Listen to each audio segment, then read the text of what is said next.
Welcome to the locker room on I was going to say Friday night, Sunday night. We are live until 9 o'clock. We're joined by the happy Jambo and one and only Graham Duffy and the unhappy camper, but he's happy to be here. Stephen Rosyth. How are you, Stephen? Um, all right, I'll get into it, Mm. but And all right. I take it Graham will be the opposite. Maybe I don't know. I'm just guessing. I'm buzzing, mate. I am buzzing. What a win. What a performance. By the way, if you had your volume up at 15 there, Graham might have deafened you, right? So we're awful sorry about that. So we'll turn the volume down. I'll I say know. congratulations because you don't need to listen to Graham anymore after that. So Well, I'm deaf in the left ear there because it came through my earphones, kind of. But yeah, so Hearts are into the quarterfinals. I think if you didn't know the Hearts score, yeah, Hearts won. Right, okay, let's move on. So that was enough about the Hearts game. Now I'm on the Keegan. We'll look back in all the games over the weekend. Stephen might have to go about 8:30. I don't know why he might have to go then, but so the quarterfinal draw has been made before the Hearts early game this afternoon, and it is Morton against Hearts, Celtic against Livingston, Aberdeen against Kilmarnock, and Hibs against Rangers. The matches will be played on I think it's the second weekend of March. I'm not the absolutely ninth, sure. the ninth The of 9th March, of March. the Well, weekend of the ninth. yeah. And okay, so there you go, guys. We always pretend and see who'll be on the TV. So I think that the TV games will be They'll all be Hearts. on. They'll all be Uh, on. well, Yeah. yeah, they're all on. But if they weren't all on, right, I would go to say the Celtic game wouldn't be on because I mean that's like, especially at home as well. But anyway, let's not get into that because I'll be here all week and I've not got time to be here all week. Anyway, before we get on to speaking about Hearts, there was a small matter of a Premiership game today. Don't know why that game was a Sunday, but anyway, Dundee 2, St Johnson 1 in the game. And I don't know about you, but the wheels has fell off the bus for Craig Levine, Grim 2 back to back results, not going his way, especially in the last round of the Scottish Cup, and also today up at Dens Park. But Dundee's doing well. They are indeed. And in fact, they went a goal down as well, Dundee, to Smith's goal early on, but they managed to fight back. And again, Jordan McGee doing what he does, scoring that last minute goal for Dundee. It's a big result, and it puts Dundee in that top six. It's a huge result for Dundee. And I've said numerous times that I've been impressed by them, especially at home. They're a really good side. You know, St Johnstone are sitting tense just now. I think they'll be all right. I don't think they'll be dragged into a relegation battle. They'll still get a few points ahead of Ross County. But that was a big win for Dundee today. And I did think they would win that game today, but very, very tight. And that's what it's ended up being. But it's a massive, massive win for Dundee. And they've got to now build on that. And I think, there's every chance they can. They're now 3 points ahead to Hibs. But it was important they won that game today, and they've done that. But yeah, for Craig Levine, disappointment. Last two games without a win. It's a huge blow, but a massive result for Dundee. And you know what I would say, Graham, right? If Dave was on the show, because we had this debate last season, that is a kind of derby for me. That's like the tasty derby. But Dave, no, that's not a derby. But there you go. So it is. But everybody has opinions, and I'm right. So the final score was Airdrie 1, Hearts 4. Graham, very comfortable from Hearts to get in. It could have been about 5-1 maybe at half time today. Yeah, I think the word I would use was professional. Now, I did put a tweet out at half time that it was a very strange game because even though we're 3-0 up, I don't think we were playing that well. We didn't really have a lot of control of the game. I was really impressed by Airdrie. Thought they played some really good stuff. Kept trying to play their principles, playing it for the back, which I quite liked. but we were clinical in that first half. Shankland gets his 23rd goal of the season. Vargas gets his the second goal, a brilliant ball from Craig Halkett, who then goes off injured, unfortunately. And then once Nunehoff scores, after 20 minutes, you're thinking, well, this could be anything now. We're so comfortable, but Frizzell gets the goal back for Airdrie, and it makes it a little bit more difficult. I thought second half were a bit more control of the game without really creating a lot. I think Forrest had one really good chance. I think he should score, but then obviously Shankland gets that goal later on, and what a finish it is. I mean, I can't say more about the guy. 24 goals this season. The guy is just clinical. You put it in the group chat, and it's been mentioned numerous times. He just has to be on that plane to Germany because he's just clinical. But the biggest thing about cup football, you just have to get through. This for me was a potential banana skin because Airdrie at home had a good side. Did not take St Johnstone previously. It was going to be a hard game, but job done. Delighted we got the job done and cruised in the end to the next round. Morton won't be easy, as Stephen unfortunately will know. At Capello, it's not going to be easy, but it's a game that Hearts should be winning. But I'm just delighted to get through that game today. And yeah, all I can say is clinical. And what a player Lawrence Shankland is, honestly. The guy is just phenomenal. Stephen, I know that all the headlines will be about Lawrence Shankland, and hopefully we'll speak about him more when we do the Euros coverage as well, because he's got to be on that plane. And all that. But a big shout out must go to Craig Gordon. Good to see him back, and he pulled off some brilliant saves in the first half as well. Great to see him back and giving certain goalkeepers performances this week. If we get a timestamp on that, right, that was 7 minutes in before we got mentioned. Due to certain goalkeepers' performances this week, I would take both Hearts goalkeepers to Germany. That's right. But no, great to see him back. But I just want to touch on, and Graham will know this, the Hearts, we've spoken at the start of the season about Hearts maybe not having a style, not having an identity. They're playing some really good football at the minute. And the first goal was a great move. Lovely wee touch inside for Alan Forrest. Nunehoff puts it out to Cochrane, which, by the way, that ball to him was on all day for that game. And he just puts it on a plate for Lawrence Shankland, and Shankland does what he does. I mean, Stephen Naismith, you hear the Hearts fans singing his name, and rightfully so, because there was a sticky point for him this season when we didn't know if he was going to survive or going to be in a job at one point, and he's completely turned that around. And Hearts went today and done at Airdrie what Motherwell could only have dreamed of doing, and it was really professional. The game was done within 20 minutes, and they've got a tie that they'll relish in the next round away at Morton. 100%. The word I would use is professional. We got the job done early on. It was a really good Hearts crowd as well. Like 4,500 at the game today. Felt like a bit of a home game. And it was important that I think once you get the early goal through Shankland, it just eases that bit of pressure that there was. Because this was a hard game today. I said it on a few lives I've done previously on TikTok. It was a hard game today. I think it's a good Airdrie side who are unbeaten in the last 7 games. And I like the way that Rhys McCabe tries to play. But getting those early goals just helped. And to be 3-0 up after 20 minutes, I couldn't have dreamed of that. And it looked like the game was going to be 6 or 7. I think we did make it a little bit tricky after getting that. When they got the goal back, I thought we were a bit, went in our shell a bit. But second half, I thought we controlled the game. And like I said, once you got a guy like Shankland on that park, he is just incredible. I mean, that guy's just in that second goal, that little dink over the keeper, he's just incredible. And I think Naismith has turned it around. That's 11 unbeaten now in all competitions. He has turned it around magnificently.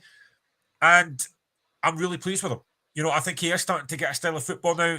Like you said, the first goal's a great move. Really good play. And that left-hand side to Cochrane was on every single time. Airdrie just couldn't close him down quick enough.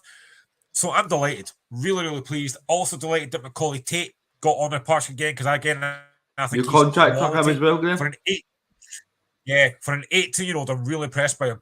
Wants to get the ball all the time, never hides, wants to play forward. I just love his attitude.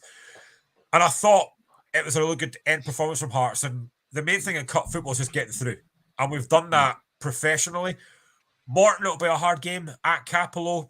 It'll be a really tough game. I'd rather it was at home. But what a chance for us to get back to Hampden again. It's a big opportunity and I'm sure that Naismith will look forward to this game, but the main thing today was getting through, and I'm delighted that we've done it without really any big fuss, to be honest. In a few months' time, well, and the next month, I think the nominations will come out for the PFA Football's Player of the Year, and I was just thinking about. In fact, I was thinking about you, Graham, not to be the Player of the Year, right? Because I know that you went out of the park, right? But I'm thinking Rollins-Shankland's name would have to be in there. Oh, if it's not, there's a problem. I mean, he has to be up there. He has to win it right now because the form he's in is just incredible. I know that obviously Miovski's been really good, but the form Shankland's in is it's frightening. You know, every week he's just performing at a really high level. And again today, his quality just shone through. You know, those 2 goals, his link-up play, his hold-up play, and I like the fact as well at 3-0 up, he wasn't happy because they weren't controlling the game, and I like that from a captain. You know, he's digging out players to say we need to be better than this, and I like that. I just think his all-round game is fantastic, and he's proven to be a real leader. I know a lot of folk today, when they saw the team sheet, were saying, why is Gordon not the captain when he's back on the park? But I've always had this thing that I actually don't like keepers being captains because you can't really get. No, I just think you keep messages on the park quick enough. I think it needs to be somebody more higher at the park. So I quite like the fact that Shankland's still captain today, and his leadership is brilliant.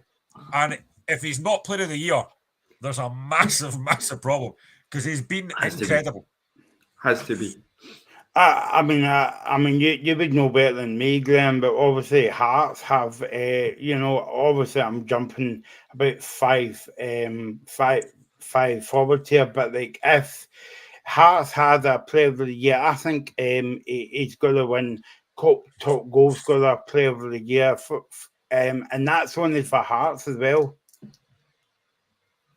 Oh, I mean, there's not a trophy he won't win this season for Hearts. He'll win every single award apart from Young Player of the Year because he's like 28. But apart from that, he'll win every other award because he's been phenomenal. And this is the thing, when like Shankland first signed, a lot of other Hearts fans weren't convinced they thought he was a championship striker. I said at the time, I was delighted when he signed. I was really pleased when he signed. You know, he's proven at this level, and he's been fantastic. That's twice now. 2 years in a row, he's got 20 goals, 20 plus goals this season.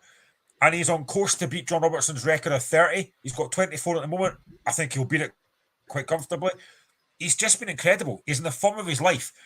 And I keep going back to the fact that I know that Steve Clark's got his favourites. I know why he plays guys like Dykes and Adams. But Scotland don't have a natural goal scorer. And Lawrence Shankland is that player. For me, he should be starting. Now, I know that he won't start against Germany. He'll pick Dykes and Adams. But for me, if you want a natural, clinical goal scorer, Shankland's the only man you can play because he's in phenomenal form. Well, I think you'll get an indicator if he'll be picked for the Euro scheming because of that. At that point, he got beat during the game. That he's got to be in the squad for Leave for Indies coming up in March against Northern Ireland. If he's not in the squad for the Euros, somebody can have my flight and my match tickets. Oh, that's good. Okay, that's how adamant I am that he has to be in. And we've always known he's been a goal scorer, right? But for me, it's what he's added to his game, his link-up play. That's always been the thing that's been thrown at Lawrence Shankland when the discussions came up about him starting for Scotland or being first name with the 2 strikers. Can he link it as well as Dykes? Has he got as much energy as Adams? For me, what I would do is I would start Dykes and I would start Shankland. That would be my front 2 in the system that Scotland play. Because again, you put the ball in the box for Lawrence Shankland, he's scoring.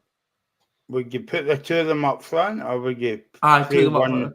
So it would be the system that we're playing with the 3 centre halves, 2 wing backs. Would you not play one behind the other? Would you not play one behind the other? Nah, 2 directly up top. I would go with John McGinn, the most advanced, just in behind them. And where you go? Yeah, from an Eardley point of view, Graham, and I know you don't really want to talk about Eardley, and I know why you want to not want to talk about Eardley.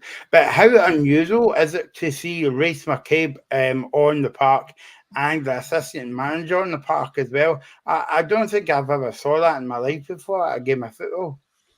Yeah, it was interesting. Good evening to Greg and good evening to Mikey. It was a great win for Dundee today, Greg. But yeah, it was interesting. And, I think sometimes you're actually better on the touchline so you can see different things. They really couldn't see obviously being in the park, they could see things, but they couldn't really do much about it on the park.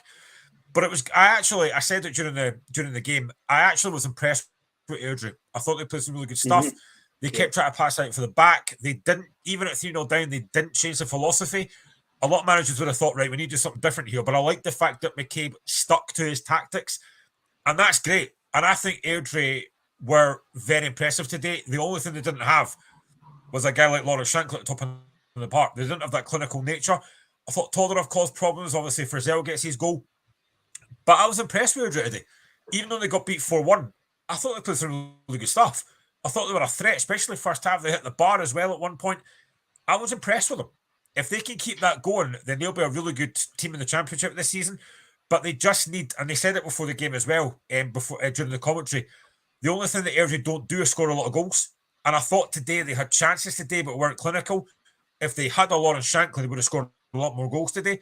But I was generally impressed with them. I thought they were excellent today, and it was a difficult game for Hearts today because it was a banana skin. It was on telly for a reason. Airdrie are a good side. They play a lot of good football. This was a banana skin today, but we managed to control the game.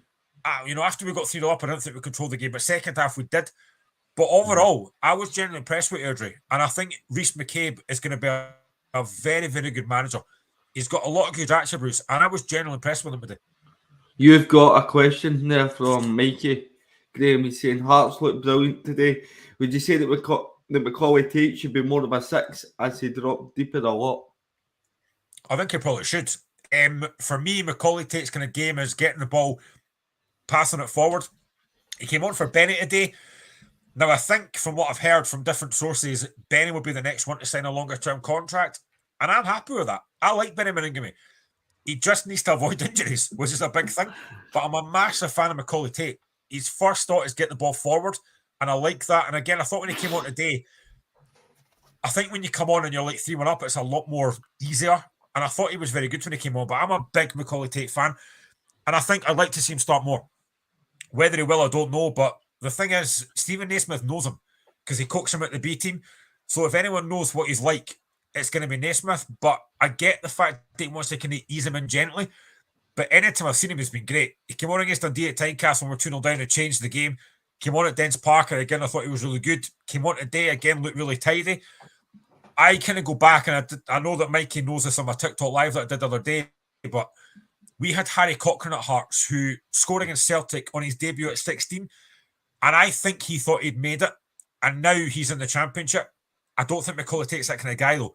I think he'll take it to stride, and he's a really good player, so yeah, really impressed anytime I've seen him. And Mikey's asking another question for yourself, Graham. Who do you think, now, I think I know what you're going to say here, Graham, right, but I'm going to ask you, who do you think the man of the match was today for Hearts? Do you know what? I thought Vargas was all right first half, got his goal, and then got taken off second half. I wasn't, and I really hate saying this because I said it on Twitter, I want any player that comes to Hearts to do well, but for me, Tagawa looks lost. He's offering nothing so far. I thought he was really poor second half.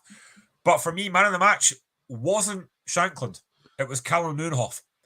I thought Nieuwenhof was great, middle of the park. Thought he controlled the game, put a lot of really good tackles in, tried to drive forward. So as much as Shankland scored 2 goals, I'm not going to give it to him. I thought Nieuwenhof was great today.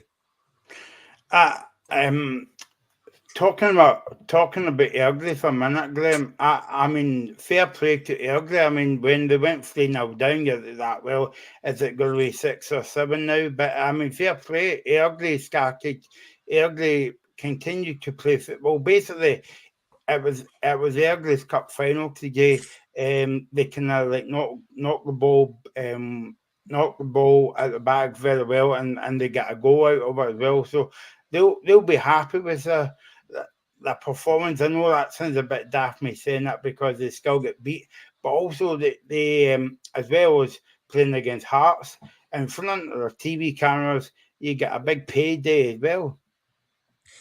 I don't think you are being daft, mate. I agree with you. I genuinely thought Airdrie were very good today. I was impressed with them.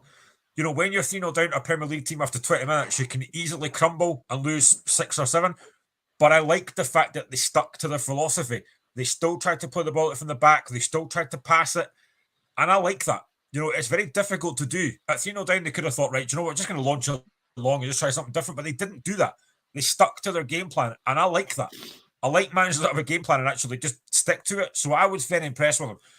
I know that Rhys McKay is more of a midfielder, but he played in defence today. I thought he did all right against Shankland, even though Shankland's got 2 goals. But I genuinely thought Airdrie played well. And, as always, Hearts obviously take the credit because they're in the quarterfinals and got the job done. But I was genuinely impressed by Airdrie. I thought they played some really good stuff. They made it difficult for us at times. They could have easily had a couple of more goals in that first half. Second half, they didn't really create a lot in terms of chances. I thought Craig Gordon didn't have a lot to do. But certainly first half, I thought they played well and they could have had a couple of goals. But yeah, I was really impressed by Airdrie. Thought they were very good today. So next week, it's you two, the heavyweights. It's Motherwell against Hearts. Yep. And I don't go into that one with anywhere there's near as much confidence as I would have had with one Friday night because Hearts are on fire. And all right, if you take away Morton, we were 5 unbeaten before that, but I just worry because we've got a goalkeeper that's got glue on his studs. Does he like to come for cross balls? And if he's starting goals, then Shankland's going to have a field day. Our defence are going to need to be on top. Just a question here from Mikey. Quick question to all of you. Would you sell Halkett? He's a great player, but so injury prone. The thing is, Mikey, Halkett signed a new contract about 2 weeks ago, so he's not going to get sold, but I do agree with you. He is too injury prone. And I like, he walked off today, which is great, but I just think, again, the injuries are getting a bit of a problem just now, and it wasn't that long ago he was in the Scotland squad, but he is just far too injury prone. I was kind of surprised that he started today on that plastic pitch, but he has signed a new contract, so he will stay, but I do worry for him in the future because he just can't stay fit.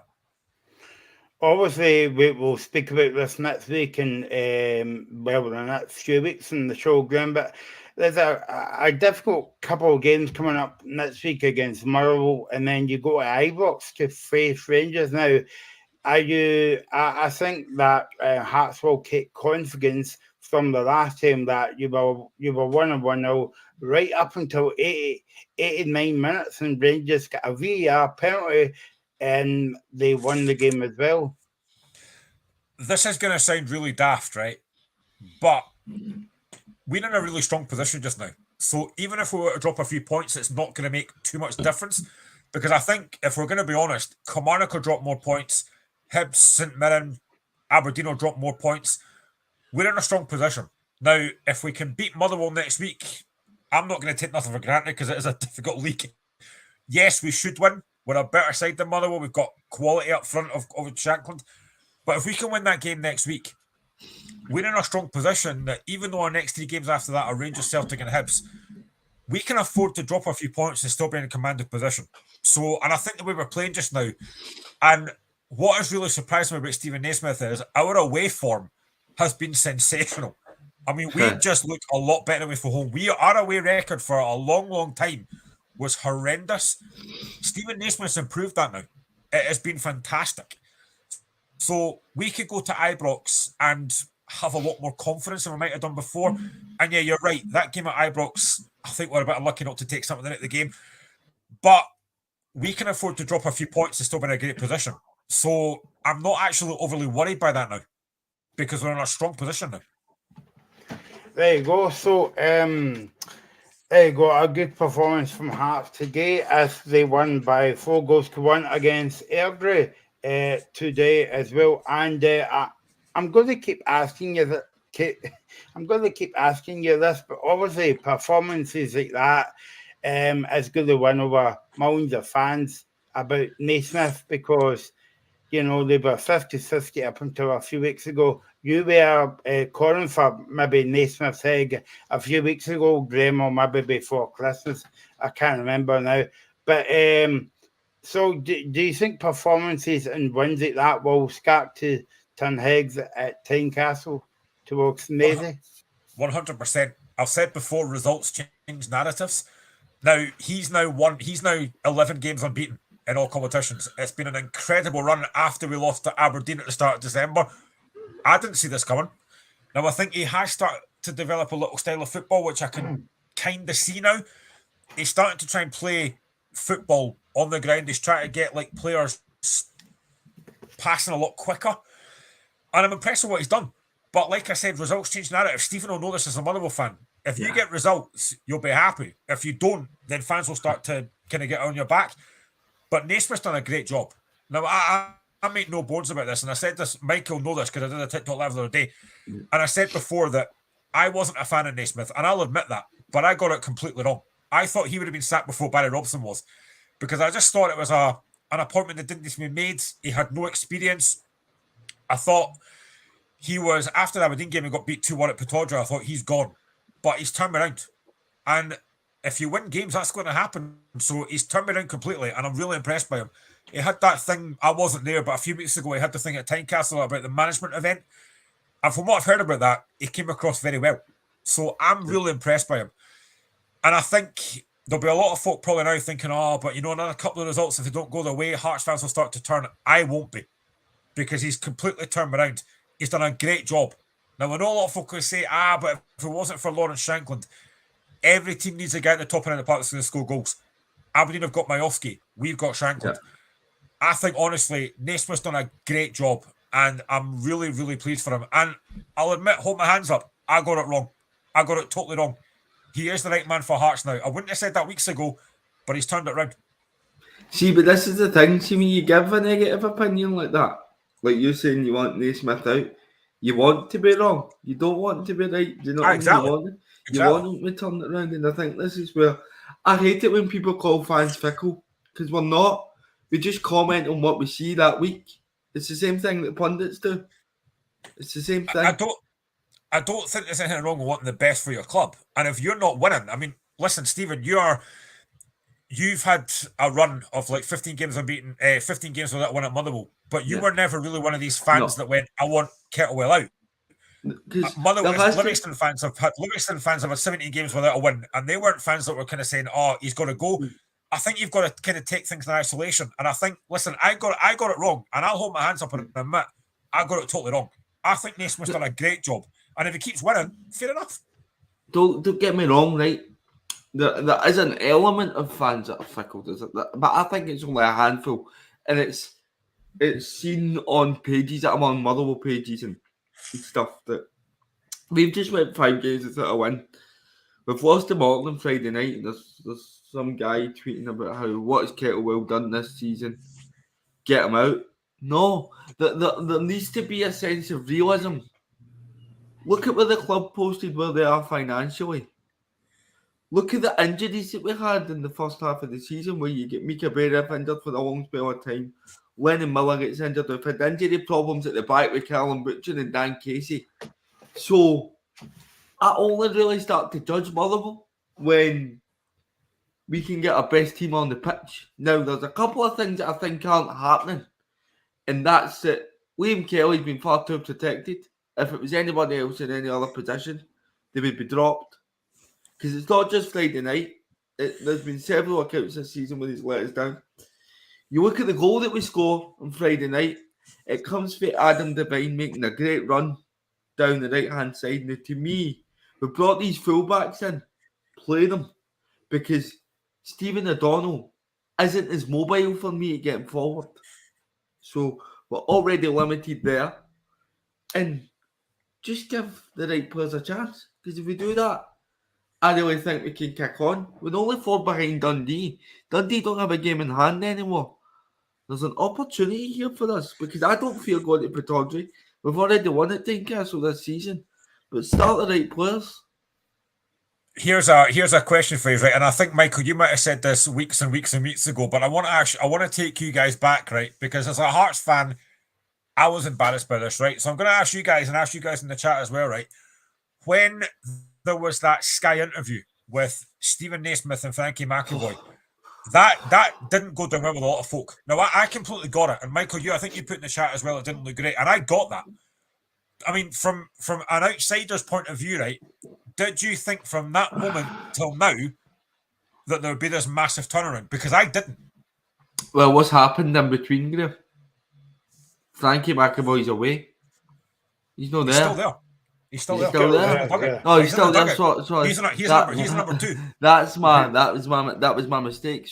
But what I meant to say then is there's now this clarity of roles.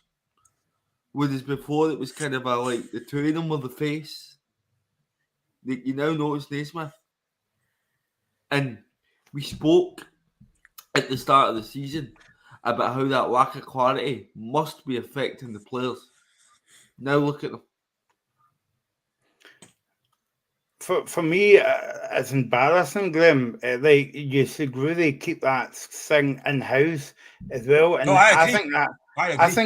I think that's the reasons why Hearts never qualified for Europe this season, by the way, because it happened at the exact same time. I don't know if you would agree with me in that point, Graham, as well. But it's embarrassing, not only for Hearts, but it's embarrassing for Scottish football as well. I mean, look at Derek Adams. Well, that's a joke in itself. But and I know that's a different subject for a different year. But we're trying to talk up the game, we're trying to promote the game and all that, you know. And McAvoy and Naismith's coming out and say, "Oh, listen to me." So if you're on the park playing for Hearts against a European game or a Premiership game, who do you listen to? So now we've got clarification that Naismith is the main man at the club. But to be honest with you, there might still be a bit rough on the atmosphere there because Frankie McAvoy is still number 2. It's not just about who you listen to as well. It's about who do you go to if you've got an issue. If there's that joint situation there. If you get something that you want to talk to the manager about. Do they go to Frankie? Do they go to Stevie? But that's they go to the kit man. Who they go to? Do you know what I mean? That's different, Stephen. But what I was talking about, if you were on the park, if there was right. I'm not saying you're wrong. I'm just saying there's another element to it as well that you didn't touch on. Yeah, no, exactly. So that was Eardley 1, Hearts 4 to get in. It could have been more actually for Hearts as well. But Stevie Clark, if you're watching, I know you watch this programme every week. Get Craig Gordon on standby, right? Because I think he's coming back. And Gordon Shannon must be on the park, not on the bench. And it's not because it's not used for him coming on the park for 10 minutes and score the 1 goal. And the next game you put him on the bench. What's the point of that? Here's a question for you. Right? So this is just a hypothetical. You can answer this, and the guys in the group can answer this as well, right? So let's just say, for example, Craig Gordon plays now most weeks. I don't think he will, but let's just say Craig Gordon starts most weeks. Scotland played Germany first game. Who are you starting, Craig Gordon or Angus Gunn? Can I be honest? And you're not going to like it. I'm starting Angus Gunn. No, that's fine. I agree with that. Because I don't think he's done anything to merit being dropped. Mm-hmm. But what has to happen is with Craig Gordon's experience and how long he's been involved in the Scotland setup, he's going to be good to have about the dressing room and have about the place and help players. Get him on the plane. He needs to be in the squad for that reason. Just that question there from Paddy, that Tagawa offered nothing again. I completely agree. I've been so disappointed with Tagawa.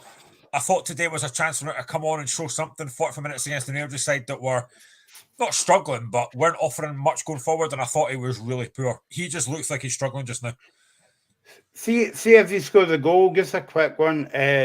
Will they play free from gig? Oh, never mind. I was going to say something. I was going to say a joke there, but I was a bit tongue-tied. Maybe Stephen knows what I mean. Hopefully you do. Do you? Oh, okay. I've kind of dug a hole for myself here. I'm trying to get out of it. Oh, help. Okay. So the first Scottish Cup game of the day. By the way, are we live? Okay, yeah. I think we are. I was going to say edit that bit out, but we can't. Okay, so St Mirren 0, Celtic 2, and I suppose you would say Celtic were back to the best in parts on the game, but St Mirren scattered the game well today, Stephen. I thought St Mirren, over the balance of play, I'd say St Mirren were the better team. I know Celtic have scored 2 goals, but I think that St Mirren had great chances. Gogic hits the bar, there's overhead kick save. And for the last parts of the second half, I know Celtic scored 2 and maybe their tempo drops a wee bit, but St Mirren had a lot of the territory. They had a lot of the possession. They had a good few half chances in the second half as well. I think there's one that falls to Greg Kilty, a header he puts wide, and then there's a corner that comes in and it's just not anticipated. That could maybe have made it 2-1 as well. But I think St Mirren very much in the mould of Airdrie that Graham touched on can be very proud of their performance. And yeah, Celtic will be glad to get through. Don't get me wrong, I'm not saying Celtic were terrible. There was glimpses of a good play in there, and I think for Kyogo to take his goal first time really well the way he did is good. And I thought Yang looked lively when he came on for the change, and he's maybe not had the best of starts to his Celtic career, so maybe his performances in the Asia Cup has given him a wee bit of confidence. So there was things to be positive about for Celtic, but certainly things to be positive about for St Mirren as well. From a Celtic point of view, Graham, do you think the defence was a bit more, I wouldn't say solid, but I would maybe say satisfied today with Wells and Ralston? Yeah, I think Steve Wilson is a really good defender. You know, there's no doubt that Celtic do miss Carter Vickers when he's not there because he is one of the best defenders in the league. But the biggest threat I thought to Celtic today was set pieces. I thought some of the set pieces that Mirren put in were fantastic. The Celtic couldn't really cope with them. That was where I thought the best threat was, but I thought Celtic defended it really well. And it wasn't maybe another great performance from Celtic, but they got the job done. That's what you want. This was a difficult game today. You know, going to Paisley is not an easy game. I think once you get the goal from Kyogo, that first goal, you think that's going to settle them down. But even then, I still thought St Mirren created chances. But the second goal just kills it. You know, I don't really know why Maeda doesn't celebrate the second goal. I find that a bit weird. But listen, it was again, I would use the word professional. Celtic got the job done. And again, we know there's been a lot of pressure on Brendan Rodgers and the board. But I thought Celtic at times today looked really good. I thought McGregor got a lot more involved in the game today. Again, I thought Adam Ida just gives Celtic that bit more threat up front with that physical presence that I don't think Celtic really have. Obviously, Kyogo gets his goal that I think he needed. So, again, you look at Celtic, they've got Livingston next round at home. They should get to the quarterfinal. They should get to the semi-finals quite comfortably. That was a big game for Celtic today. They had to come through that. And I think defensively, they did look a lot better today. I'm still not sure about Palmer yet. I think at times he looks really good, but other times I think he's frustrating. I think he doesn't really have a lot of tricks up his sleeve, but he does offer a threat. But the big thing today for Celtic was get through that game, because that was a tough game today, and they've managed to do it. Stephen, St Mirren, we'll speak about Celtic in a minute, but St Mirren had their chances as well. Gogic had a shot off the bar in the first half. I think that was before, was it half time as well? And it would have been a good time to score from St Mirren, because you've seen it in the past, the team scoring in the last minute of the first half and they go on. I'm not saying they were going to win the game, but like that team would get a bounce by going in at half time. So it would have been a different game. But I mean, St Mirren had their chances as well. No, they absolutely did. I touched on that in previous comments, and I want to highlight one player that they seem to have transformed, and that's Mikael Mandron. I thought he's a real handful again today for Celtic, and yeah, he can be pleased with his performance. He had the shot that was right down Joe Hart's throat.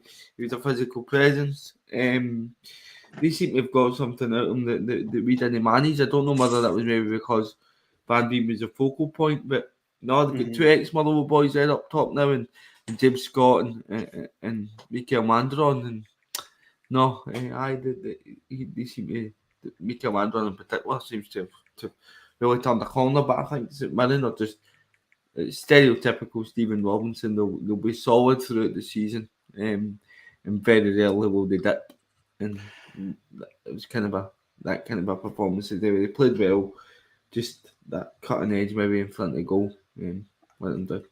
I thought also for St Mirren, Graham, Charles Dunn played well today. He did. Slightly unfortunate the first goal takes a reflection off him, but nothing to do about it. But I think Charles Dunn's a good defender. You know, I honestly think St Mirren are a really good side. I think Robinson will be happy with a lot of the performance today, but again, just missing that clinical edge up front. And I agree with Stephen. I think Mandron's been really good. Thought he caused Celtic a lot of problems today, but again, just didn't do enough going forward. But all that mattered for Celtic today was getting in that draw. And they got in the draw, and I think, again, professional. Again, just looking at some of the comments today as well. Paddy, first half Hearts were brilliant going forward, but questionable defensively. Thought Airdrie could have another couple of goals, if I'm honest. I thought that as well. Mikey, who's a Hibs fan, I'm raging with that draw, literally the worst case scenario playing Rangers. Yeah, when that draw came out, I was quite delighted that we didn't get Celtic and Rangers, so I'm quite pleased with that, to be fair. But I think going back to Mikey's comment about disappointed with the draws, I think you would be more disappointed if it was at Ibrox, but you're playing them at home as well, so that kind of brings a different perspective to the game as well. Stephen, I wanted to ask you, I know that you're our goalkeeping expert on the show. Joe Hart's been taking a lot of stick from Celtic fans, but do you know feel as though since the winter break is making some brilliant saves at crucial time for Celtic, and he did today as well. Yeah, he has made a couple of good saves. I still think if you're a Celtic fan, there's me rifting again. At least I wasn't as loud as last time. But you would still like to maybe see another goalkeeper be bought in. I think that's the two positions that would have been identified in the summer and in January. Would have been a goalkeeper and a left back, and they've signed neither. So, but no, he's certainly playing better now than what he was towards the first half of the season. So maybe that's a confidence thing. It'll be good for them to get a clean sheet today, and he'll be hoping that continues. Graham, I thought the save from Gogic's overhead kick was a great save. Really good save. Yeah. No, Graham, I was going to say the goal of the game basically was Kyogo's goal, but a lot of credit must go to, or like people might say, a good cross by Palmer, but you've got to give massive credit to the captain McGregor. He scattered that move. Yeah, it was a great pass. You know, it takes a really good player to not only see that pass, but actually play it. It was a great ball out to Palmer. Really, and again, fair play to Palmer because he lifts his head. He sees Kyogo. He doesn't just put the cross in. He sees Kyogo. And that's a really good finish. And we've talked on the show numerous times about how Kyogo's put a lot deeper. They're not getting him service. Listen, It does take a deflection, but Kyogo's there to finish it. And that'll give Kyogo a lot of confidence, getting that goal today. But Callum McGregor is such a vital player to Celtic. And we all know how good the guy is. He's a quality footballer. What St Mirren couldn't afford to do, and I thought at times they did let him kind of dominate the game. You cannot let a guy like McGregor dominate a game, because if you do, you're going to be in trouble. And I thought he controlled a lot of that game today. McGregor has been... Listen, I'm not a Celtic fan, but as an outsider, I think McGregor has been phenomenal for Celtic and Scotland. He's a brilliant footballer. Do you think that, obviously, Quan's on loan from Celtic to St Mirren, do you think he couldn't play today? Do you think there's maybe an element that they miss Quan in that midfield? Yeah, I think possibly. I think St Mirren competed well enough. I thought Alec Gogic again, I thought was actually really good today. But I think they did miss that bit more creativity and a bit more digging that midfield that Quan might have given them. But I don't think, for me, Robinson can be too disappointed with St Mirren today. I thought they put a lot in the game. I thought they caused a lot of problems. But Celtic they took their chances when they had to. And that's the difference. I don't think, for me, if I'm Robinson, I can be too disappointed with today. From a Celtic point of view, Stephen, that's 2 wins that are 2. Okay, Wednesday night, they weren't brilliant against Hibs, but they still got the 3 points. And I know people's going to say, well, 2 penalties, but you still got to put the ball in the back of the net at the end of the day as well. Do you think that the confidence is slowly coming back? And I know Greg Taylor will be back in the squad for next Saturday's game against Kilmarnock at home as well. And Cat Vickers is about 2 or 3 weeks away as well. Yeah, but I thought Burnley was okay today. I don't think he had the worst of games. But no, I don't think there's any doubt Greg Taylor's going to come back at the side. But no, I don't think Burnley was that bad at all today. But no, I think Celtic just need to feel their way into the season again, because they've had a lot of negativity surrounding the club in their transfer window, and then they follow it up with a poor result at Aberdeen. They managed to get over the line at Easter Road, which I think was absolutely vital for them. I know it's 2 penalties and we can sit and talk about that all day, but vital for them to just come away from there with 3 points. And they done that, and then they followed it up with a win and a clean sheet away at a tough place to go in Paisley today. So, no, they'll be happy, and I think Brendan Rodgers even alluded to that in his post-match press conference, kind of saying that people are here to kind of shoot him down and be negative. Well, he's here to win trophies and have success, so he's going to make sure they do that, and he's going to have his day, he says. So that remains to be seen. I still think there's a long way to go in the title race, and I think it's going to go right down to the wire. Graham, as for St Mirren, they'll be a bit disappointed to not get anything, to not get through to the quarterfinals, but it's back to the bread and butter for Stephen Robertson's Mitchell in the league. Yeah, and I think they can take positives from today. I thought at times they played real well today. Like I said, their set pieces, some of the delivery from Boyd Munce was fantastic. It Celtic couldn't really cope. But I thought St Mirren played well today. They just didn't have that bit of a clinical edge up front. I do think Michael Mandro's a really good player, but they just didn't have that clinical striker up front. But I think you can be pleased with the performance. And the fact is, they are still well in with a chance of top 6 in the league, which I think they'll get. I genuinely think the top 6 this season, I'm going to say it now, will be Celtic, Rangers, Hearts, Kilmarnock, Dundee, and St Mirren. That's my top 6. So I genuinely think St Mirren will have a good season, and they can dust off today, look at the next week. But I think today they can be pleased with a lot of what they've done today, because I thought they were really good at times today. They just couldn't get that goal they needed. You mentioned something early on, Graham, about Palmer, and obviously I've been listening to all football fans, but Celtic fans on Twitter as well. They haven't really been overly impressed by Palmer. Okay, he knocks in a brilliant ball for the first goal from Kyogo as well. I think, I don't know about you, Stephen, I think that he would be a better player, and Celtic fans would take more to him than if he just beats his man. I think I was saying this today. It's Palmer you're referring to, isn't it? Sorry. Yeah. What did you guys say? I was saying today. No, it was me. Just trying to catch it right. But I was saying today. I think for me, the best wingers get by their defender and put the cross in early.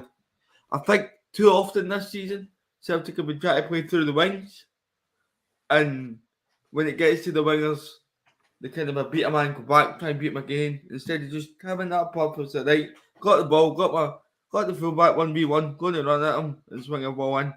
And I tell you what, see if Dyson Maeda could cross a ball, by the way, we're playing in the Premier League.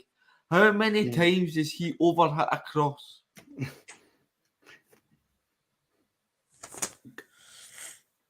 Graham, we always say to people, join us at the beginning of the show, right? But I'll allow you a warning. Paul Donaldson, what's on YouTube? He says, "Hi all, I have been joined. I'm enjoying great. We'll go back to the beginning and watch the beginning of the show. It was brilliant, by the way. We spoke about Aberdeen winning the Scottish Cup.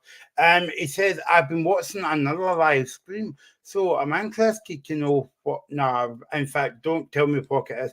But I'll allow you off with a warning. Thanks for watching, Paul.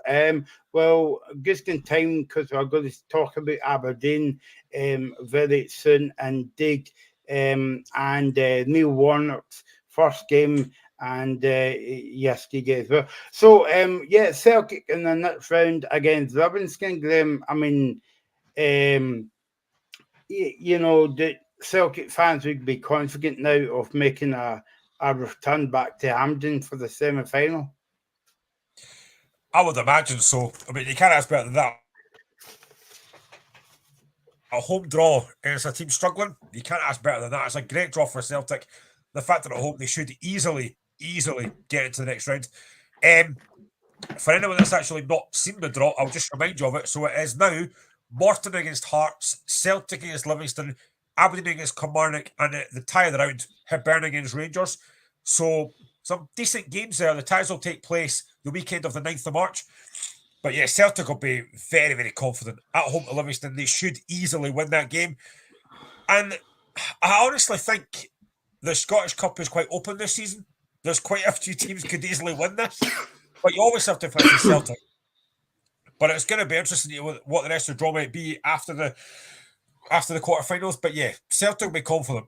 At home to Livingston, probably easier draw they couldn't have asked for. Okay, let's move on now to the big. I know it's Valentine's Day coming up on Wednesday, but Scott Brown and Philip Clermont had something going on before the game. And they get a meal booked? Yeah, it's McDonald's, I think it is. It's on Sky Box Office by. So it was Rangers 2, Ayr United. Now, no disrespect to Ayr United and Scott Brown, but I thought Rangers would have won more comfortably in this game, 4-5-0. I never saw the game. I only saw the highlights last night. But, I mean, you've got to give credit to Ayr United because, okay, I know that sounds a bit daft because they get beat, Stephen, but they must have put a lot of effort into that game. No, they would have. They obviously went there with a game plan. They were never going to go there and be open, be expansive, and play that type of game. It was almost kind of a keep themselves in the game at 1-0 and probably see if they could get a goal on the counter. But I think Rangers probably should have been down to 10 men. What do you think of that? Do you think it was a sending off? Because I know he's not caught him fully, but it's really high, the intense there. And I think in this day and age, that's a red card. I thought Rangers. I'm gonna go one more than that. I think it should have been down to 9 men. Because I think for me, I think Golson should have been sent off, and I think Silva should have been sent off for a second yellow card. So I think Rangers are very, very fortunate not to go into 9 men. And what do you make of sorry for buttoning again, Michael? But what do you make of Scott Brown's comments after the game that kind of was saying referee Willie Collum kind of felt the pressure about because he was at Ibrox and that's the reason that the sending offs weren't given? Graham? I think he's right. I mean, I think for me, right, the Goldson one, right, I'll look at it and think, now I know I heard Kenny Miller talk about this on the TV before, but he said that, the fact is the guy didn't go down and he played the pass. It doesn't matter. It's a late challenge. It's reckless. It's very late. It could have been potentially a really bad injury. That's a red card. For me, that's a red card all day long. And again, Connor Goldson, for me, seems to get off for quite a lot. Handball decision, that decision. Goldson seems to be untouchable in terms of VAR. He never gets done about anything. And again, the Fabio Silva one again, he gets a booking. The second one's a yellow card. Anybody else in another game, that's a second yellow card. So I think Willie Collum bottled it. And I think again, now I don't want to get in his head because I can't, but I think the whole thing about Rangers asking for him not to referee games got in his head and he thought, well, I can't send him off here because it'll look like favouritism. I think it was a joke, and I genuinely think Rangers should have been down to 9 men in that game. I think and people, sorry, Michael, when you go, no, I'll let you talk. Thanks, Keith. There's not a lot of times I agree with my so-called my heart's pal here, Mr. Duffy, but I think you're totally right. I think it got into his head there because if he sent off one or the other, you might have saw another email going to the SFA today. Now, Graham, I agree with you about the 9 men, right? But do you not think Silva's second tackle was worse than Sorry, do you not think Silva's second tackle was worse than the first tackle? Because I think the second tackle was a straight reg all day long. Again, this is what really annoys me about officials, right? It's the consistency. Why on earth, if you've booked somebody, I go back to the game at Celtic Park last week, Aberdeen Celtic, where I think Nawrocki was very lucky not to get a second yellow card. This is exactly the same thing. It's a late challenge. Now, I don't think he's meant any malice in it at all. Yeah. But the fact is, he's on a yellow card. He's gone into a late challenge. He's late. It's, for me, reckless. It's a second yellow card. And then the irony of ironies, he goes and scores a second goal. I think Scott Brown's got every right to be irritated. Now, don't get me wrong. Rangers deserve to win. They were the better side. Ayr didn't offer anything.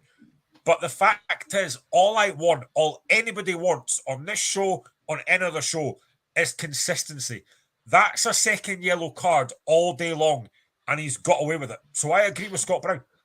And I know people will point to the fact that say, "Oh, Willie Collins, a referee, he's out to do a job." That Rangers asking for him not to referee their game wouldn't get into his head.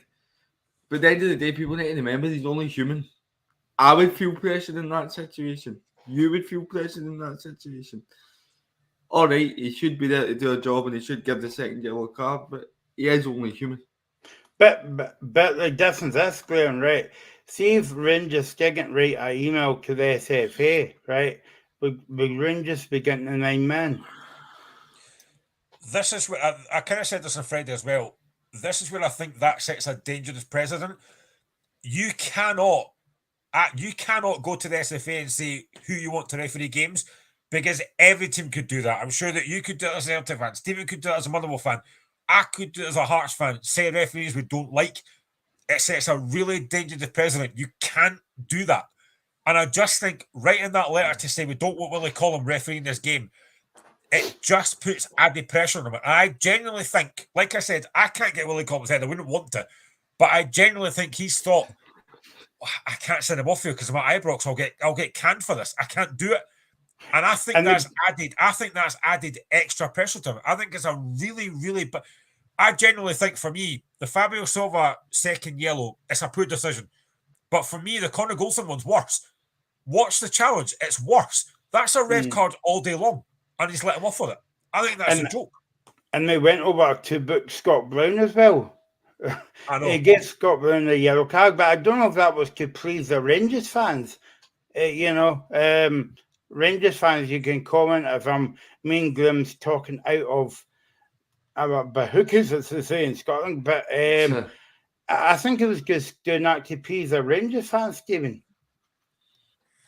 Yeah, well, I mean, Scott Brown's no stranger to yellow cards, is he? But you can see why he's angry. I mean, come on. Graham's right. You just want some consistency. It's all we want. See, honestly, see if a Motherwell player puts in that challenge, it doesn't get sent off. I'm kind of thinking, all right, you'd be like, thank God, but you're thinking, what's going wrong with the game here? And because all right, I want Motherwell to win, but I'm not that biased that these decisions, I'm speaking hypothetically here, of course, these decisions shouldn't be right. They need to be right. And I've not been able to give my opinion on this. But this situation with the blue cards that they're bringing in next season is absolutely ridiculous. There's already so many grey areas in football as to what's a red, what's a yellow, and now they're adding another one. They're bringing in these blue cards. And what happens if a player needs to go off for 10 minutes and get stiff and then has to come back on? I know they'll have exercise bikes probably at the side of the pitch, but that can't stimulate what it's like running about in a football park, surely. Graham, I'm going to give you a scenario here, right? Now, let's just take, for example, right? Let's just say I'll take Motherwell for example because you're on the show, yep. Right? Let's just say, for example, Theo Bair has to go for an injury, so you're down to 10 men. Then the referee sends a player off for 10 minutes. You're down to 9 men. Then what happens? For me, I said this on Friday, the blue card thing is an absolute joke. They are ruining football with these stupid decisions. And Michael, you said it. They're turning football into hockey. It is not. It's an entertainment sport. It's about winning games. It's about entertainment. It's about scoring goals, celebration. For me, bringing this blue card out, and I said this on Friday as well, referees struggle with what's the yellow card and what's the red card as it is. Bringing in blue cards is an absolute shambles. And I really hope that they decide, you know what, we'll just bin that. Because it's a terrible idea. See, for me, I think... When you go, Graham, I was going to. I don't know if Stephen's a bit younger than us, right? So I was trying to get. Yeah, yeah. Compared to Graham, I'm still young compared to Graham. But I was going to phone Bungo and Zippy up from Rainbow to come on the show because obviously if they put out blue cards, they'll be able introducing pink and green, orange and purple and green. Do you remember that program, Stephen? Rainbow? No.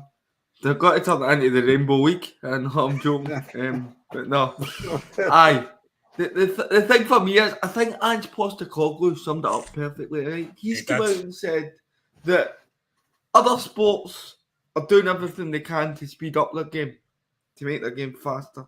The people in charge of football at the minute are doing everything they can to kill it. With VAR, the decisions taking ridiculous amount of time. There's grey areas around what's a red and yellow card. There's grey areas around the handball rule. And now they're bringing in this blue card. They're changing the format of the Champions League. They're changing the World Cup. They're changing things that aren't broken in the first place, that don't need changed. I mean, there was even a game, what was it last week in the Premiership, I was watching, and the game that had to be held up for 5 minutes because the ref talk back mic wasn't working to VAR. So the game had to get held up for about a good 5 minutes because of that. All you're going to get, and I completely agree with Postecoglou, all you're going to get is if a team goes down to 10 men for 10 minutes, all you're going to get is a team that will just sit back, they'll waste time, they'll put men behind the ball till the guy comes back on again. I've said this on a TikTok live I did, right? You are killing football. Football's an entertainment sport. It's about scoring goals. It's about enjoying the game. You are absolutely ruining it with these stupid decisions. Why are you bringing blue cards in? I just think it's going to make a mockery of the game. And I don't think it's going to help the game at all. I don't know why. And the thing is, it's not just Scottish football, it's everywhere. And I really hope that IFAB and FIFA have a conversation and go, do you know what? Maybe this isn't the best idea because you're ruining what is an entertainment sport. I just think it's going to kill the game completely. I think we need a similar approach from fans that we've seen with the Super League over these blue cards. That's how strongly I feel over it. Now, we need to march, we need to protest, we need to say this isn't good enough. And now you can point to the irony of a disabled person telling people to march, but something has to be done because football, and I'm going to change it slightly here, football is massive for anybody's mental health. Don't start to ruin that for folk as well. Can I just quickly say as well, right? I know this is a football channel, but I know we'll talk about this stuff as well, but I know we probably won't talk about this later on because it will get missed. But can I just say as well, very quickly, that decision in that rugby game yesterday for the TMO not to give Scotland a try was an absolute embarrassment. The fact that Gregor Townsend has said, we heard the TMO, we were celebrating already because we heard them say the guys put the ball down. I cannot listen. Scotland weren't great yesterday, but the fact is that was a try, and Scotland got absolutely robbed by a horrendous decision. Horrendous decision. It's not that. If the ball evidently rolls off the guy's ankle and goes down, where else can it go? Where else can it go but on the ground? It's actually funny because I said about 2 hours ago we're going to move on to talk about the Rangers Ayr United game, and guess what? We haven't spoke about it. Well, we have, but anyway, let's go on to the game now. I forgot that's what we're here to talk about. Rangers Ayr United. I forgot, but yeah, brilliant. We'll come back to the blue cards maybe. in about 5 years' time. The final score was Rangers 2, Ayr United 0. Graham saw the game. I only saw the highlights, but am I right in saying that the Ayr United goalkeeper had a good game for Ayr, Graham? Yeah, I mean, to be fair, Rangers, as much as the red cards should have been red cards, I thought Rangers dominated the game. They were the far better side, completely dominated the game. Obviously, Bonnyrigg gets the goal in 10 minutes, and you're thinking this could be a cakewalk now. But I have to give credit to Ayr. Keeper was very good. I thought Ayr defended very well. Didn't really have much threat going forward. But then once Silva gets the second goal after 77 minutes, the game's done. But again, I thought Ayr deserved a lot of credit. You know, I think a lot of folk looked at that game and thought this could be 6 or 7 quite comfortably.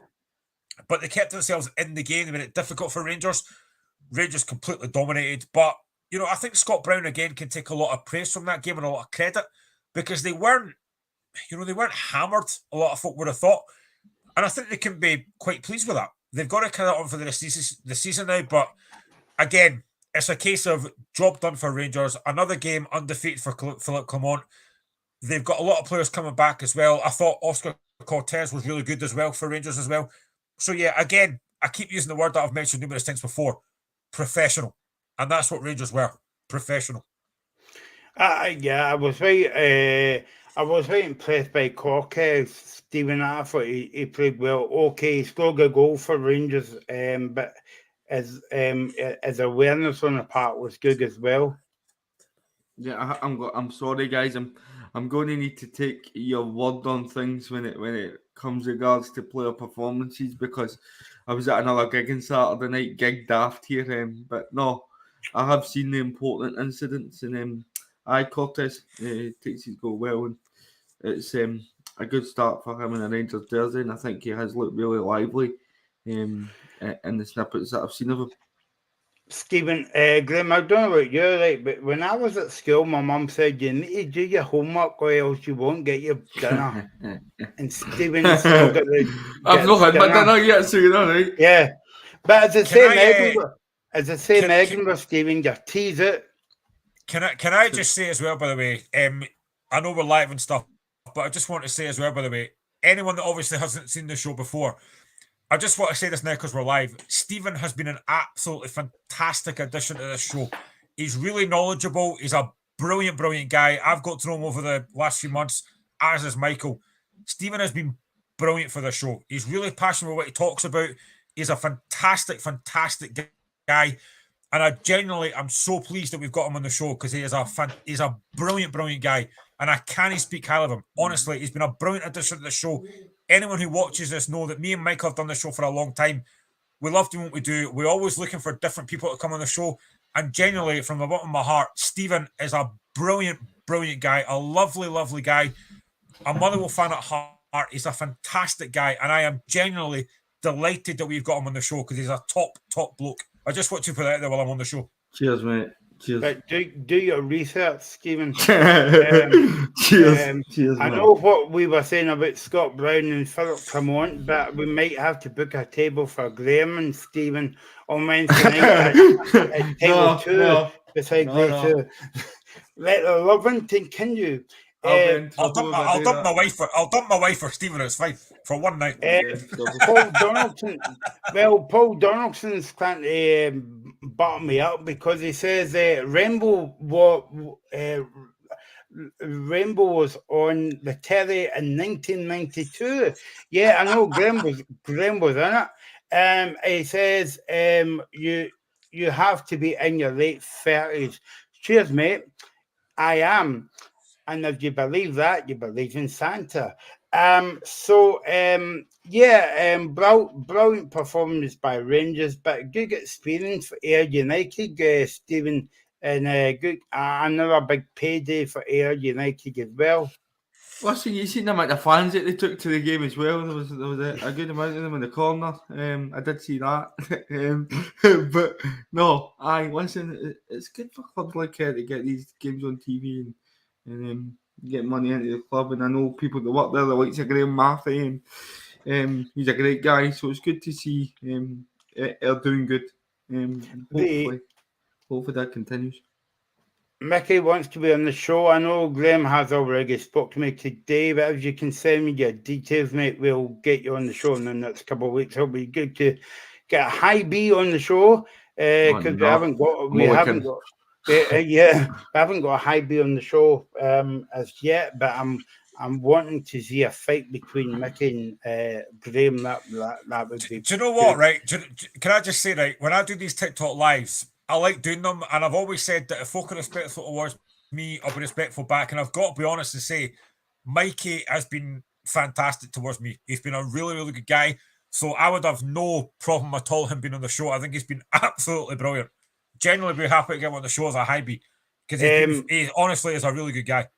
The first rule of thumb, Mickey, is well, yeah, you can give the whole world your email address, but I wouldn't advise that, mate, because you don't know who's watching. So what to do is pass it on to your best pal Graham, and Graham will pass it on to my best pal me, and I'll be in touch, mate. Right? Okay.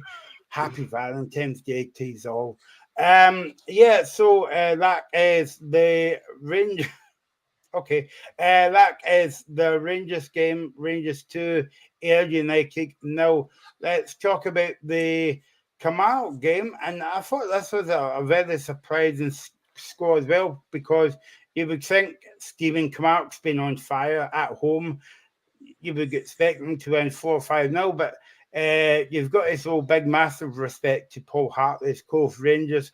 They went down to Rugby Park and on the beat Kamark, and they only Kamark only beat them 2-0. Yeah, no, it's another one of these performances. I think with Cove kind of try to keep themselves in the game and get something on the counter. Very much in the same mould as what United were trying to do at Ibrox.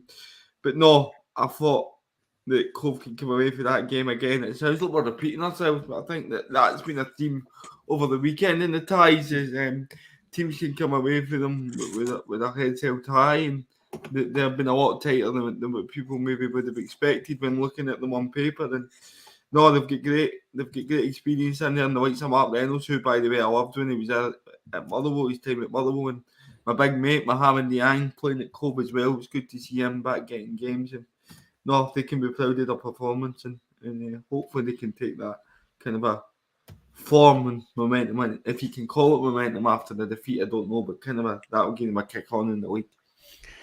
I want to know if there's any Kamal fans watching, or maybe Lolly's watching. I don't know if Armstrong is trying to make a fool of Rav this bit by wearing that cask on his hand. He's wore that for about 2 or 3 years now. I don't know what I want to know what it's about. Maybe it's generally broke his arm, but I don't know. I think it's for show. But anyway, if you can let me know, because I want to know.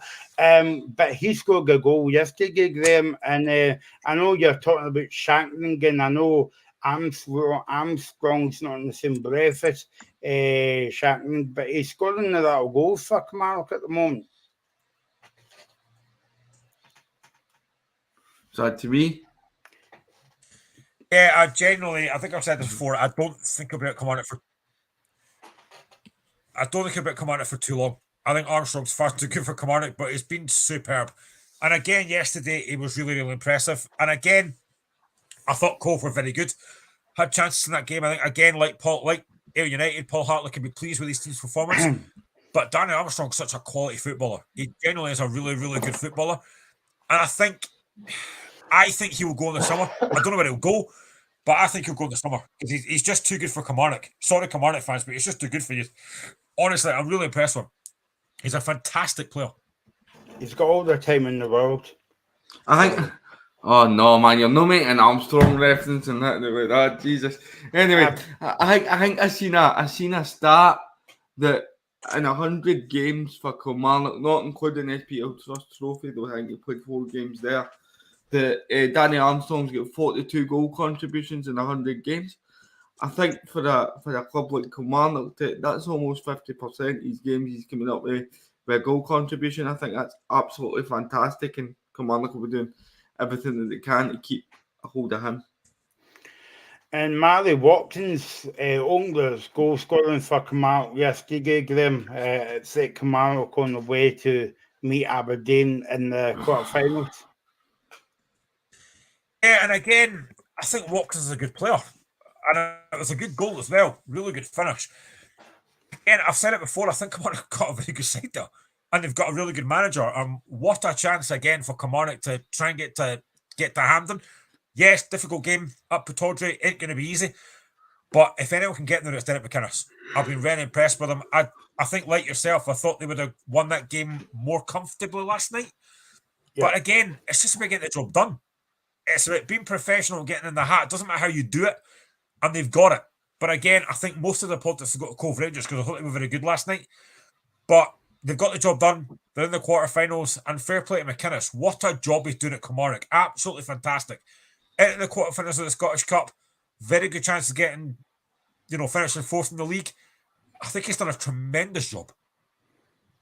Yeah, and I suppose it's fun how we've got all the way through the show so fast given Paul Hartling Cove Rangers, but it's all about experience playing in the Scottish Cup, but also it's a big, massive payday as well. Well, no massive, but you know what I mean. Good payday for them to go down to Rugby Park. I think massive is the right word when you think about what it does for clubs like Cove. It'll really help them with a budget moving into next season, and it'll give them a boost. But that I know we're talking about how it's a great day, great money. These teams still want to go there and win the games. They still want to go there and get into the next round of the cup. They just go away, maybe not as open, have to sit back, but that's what you expect. That's what you expect when you get a golfing class like that. But no, they can be really proud, and they asked a tough pitch. Maybe Cove are one of the teams that have went there this season and thought, all right, because they're kind of used to kind of playing on Astro, so maybe they fancied that, but no, they can be proud, and they were hoping to maybe, I don't know if they'll come out automatically, but definitely through the playoff, I think they'll be looking to kind of get in there and come up via the playoffs. And now, Graham, that it's all about the Derek McInnes derby now between Aberdeen and Kilmarnock in the next round of the Cup. Yeah, I think like most teams, you'd rather be at home, but I don't think going to Pittodrie will hold, I think McInnes will look forward to it. Be a difficult game up there against Derek McInnes' side, against Neil Warnock's side. I know we'll get to Aberdeen shortly, but I actually quite liked Warnock's press conference after the game. I quite liked the fresh and honest about that. It was great. Box office, like I said on Friday. But yeah, I think they'll fancy it. What a chance to get to Hampden. Kilmarnock have had a really good season this season, and if they could top it off by getting to Hampden, it would be great. And like I said, I know they would rather be at home, but I don't think Pittodrie will hold any fears for them. They've got a really good side there. Obviously, by the time they play in that quarter-final, Van Veen will go up to speed. So I think they've got a really good chance. Genuinely, they've got a great chance. And what a season that would be for Kilmarnock if they could get to the semi-finals of the Cup and finish fourth. It would be an incredible season for McInnes. I have to say, I thought Kevin Van Veen looked slightly overweight. Now, I mean, that's going to happen when I think his last near full 90 minutes was at the end of October before he made his debut at Fir Park. So they're going to take a while to get players like him and Greg Stewart up to speed, who maybe didn't have as much game time as they would have liked before they went to Kilmarnock. But I think they've signed really well. They'll have their eye on European football. And I think, for me, that's the tie of the round. For me, in the whole quarter-final draw, Aberdeen v Kelly. Derek McInnes has spoke how much he wants to get Kelly back to Hampden and how much the Scottish Cup means to him, and he's away to his former club to get a spot at Hampden. Paul Donaldson says on YouTube that Kilmarnock has definitely been a bogey team. Well, you never know, Paul. One-off game, you could get to the semi-final again. Be positive, mate. That's what I say. Okay, let's move on to Aberdeen. They won by 2 goals against Bonnyrigg Bros. But if you listen to Neil Warnock after the game, he says, "You'll not get the final playing of that." Sorry, that was a poor accent there. But that's what you get at 8:30 on a Sunday night. But anyway, Graham, again, this was a kind of surprising score because, again, I thought Aberdeen would win 4-5 at home, but fair play to Bonnyrigg both. They had a few chances, but as you say, it's all about getting the win. I thought Robbie Horn's Bonnyrigg side were fantastic. What an effort they put in. But when you've got a player like Majowski in that Aberdeen side who is just clinical, that's what you get. And I genuinely thought that Bonnyrigg were fantastic. There were a couple of good chances. There was a chance that was at 1-0 down, with the guys Nicky Devlin clear off the line. I thought Bonnyrigg were fantastic. And I think, like you said, a lot of folk probably thought, and I genuinely thought Friday, I said about 4-0 Aberdeen, I thought they would cruise that game, but I can't give any more credit to Bonnyrigg. I thought they were fantastic. Paul says, well, at the game yesterday, we started well, but seemed to take our foot off the gas after going 2-0 up. Mikey said, would you say the standard of SP play is higher than ever? There seems to be so many class players in the league. Nope. No? Nope. No. I think you've heard my comments about the standard of player. And the standard of the league. I think the reason the league's so tight is because nobody can get any consistency out with the top three. And that's why I'm sorry to say this, guys, in a second flag as well, Stephen. I know you won the on, but that's why you was. That's basically me and Glenn were saying that's why you're not getting any consistency because you keep sacking the managers every 5 minutes. Good players are consistent. No, I'm not saying Mikey's far off and that the league's terrible. There's definitely a couple of gems in there, the likes of Lennon Miller at Motherwell. There's good young players. I just think as overall teams, I don't think Scottish football's stronger. So maybe I picked up his comment wrong. But it's got to upset the teams given the managers leaving every 5 minutes. Well, that's true. That's how I tried don't not to sound like Derek Adams when I was saying that. I tried to be a bit more diplomatic. But no, if I could just, I think it'd be a smile on my face. If I could just touch on that Aberdeen Bonnyrigg Rose game, that for me is a performance of the weekend, and I know they get beat. They're the team that can go away from there being the most proud of themselves. They had more shots on goal. Aberdeen goalkeeper Ross Doohan. That was interesting, by the way, that Kelleris didn't start. Aberdeen goalkeeper Ross Doohan had more saves to make, and he's came away keeping a clean sheet, so he'll be buzzing with that. They had 41% of the ball, and they had more corner kicks. Now, who would have had those stats in Bonnyrigg's favour before that game? The only thing that they maybe failed to do is put the ball in the net. And I dread to think, for Paul's sake, where Aberdeen would be without Majowski. You could possibly, I don't want to go down this road, Graham, but you could possibly say that about Shankland as well. No, that's probably fair. I can't deny that Shankland's been phenomenal. But the job Majowski's done, I mean, I looked at the team sheet Aberdeen put out, was very surprised they went with such a strong lineup. Majowski and Duke both starting, but it's worked. Majowski's got the job done early on, but you have to give massive credit to Bonnyrigg. To go up there with a good support as well, to put in that performance again. And I was actually just looking at the stats here earlier on. So 59% possession for Aberdeen to 41. Aberdeen had 9 goal attempts, Bonnyrigg had 8. Aberdeen had 5 shots on target to Bonnyrigg 6. And Aberdeen have 4 shots off target to Bonnyrig's 2. I mean, that just goes to show how well Bonnyrigg did. It's a great performance, and Robbie Horn's got to take a lot of positives from that. For a League 2 side to go to Aberdeen and play like that was fantastic. But again, it's getting the job done. And Aberdeen have done that. And I said it earlier on, I love Neil Warnock's comments after the game. To basically, when I asked about the quarterfinals, and he basically said, we won't win if we play like that. I love that. I said it in the group chat. It's refreshing honesty. And I love that. I don't think you get that from Barry Robson. And I think it's great. Genuinely think that's great.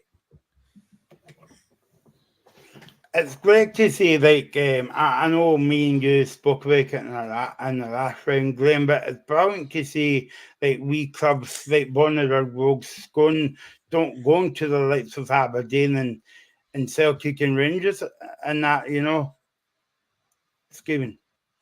Yeah, no, it is. When you go, get it. No, on you go, mate. On you go. No, it is.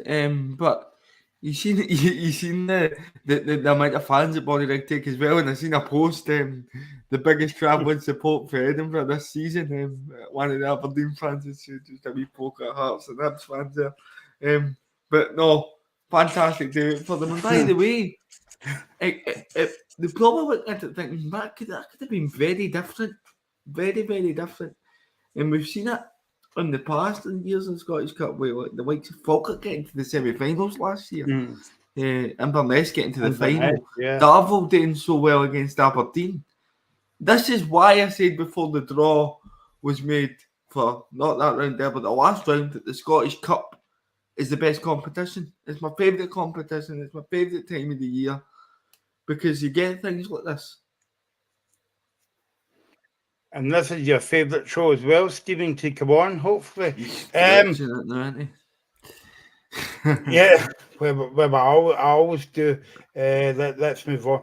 Anyway, Graham, I put this down as a shock of the weekend, and I'm sure the bookies were hoping for an upset as well, but Livingston won that game. How was that?